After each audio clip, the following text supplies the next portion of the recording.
اللہ صلی اللہ علیہ وآلہ وسلم نے فرمایا، بندہ کہتا ہے کہ میرا مال، حالانکہ اس کا مال فقط 3 صورتوں میں ہے: جو اس نے کھا کر ختم کر دیا، پہن کر بوسیدہ کر دیا، یا اللہ کی راہ میں دے کر ذخیرہ کر لیا، اور جو ان کے علاوہ وہ تو اسے لوگوں کے لیے چھوڑ کر جانے والا ہے۔ رسول اللہ صلی اللہ علیہ وآلہ وسلم نے فرمایا، اللہ کی قسم میں تمہارے متعلق فکر سے نہیں ڈرتا، لیکن مجھے تمہارے متعلق اس بات کا اندیشہ ہے کہ دنیا تم پر فراخ کر دی جائے گی جیسے تم سے پہلے لوگوں پر فراخ کی گئی، پھر تم اس کے متعلق ویسے ہی رغبت رکھو گے جیسے انہوں نے ان کے متعلق رغبت رکھی، اور وہ تمہیں ہلاک کر دے گی جیسے اس نے انہیں ہلاک کر دیا۔ اللہ صلی اللہ علیہ وآلہ وسلم نے فرمایا،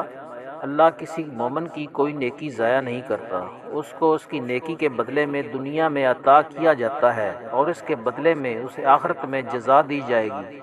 اور کافر کو اس کی دنیا میں اللہ کے لیے کی گئی نیکیوں کے بدلے میں کھلایا جاتا ہے، حتیٰ کہ جب وہ آخرت کو پہنچے گا تو اس کی کوئی نیکی نہیں ہوگی جس کی اسے جزا دی جائے۔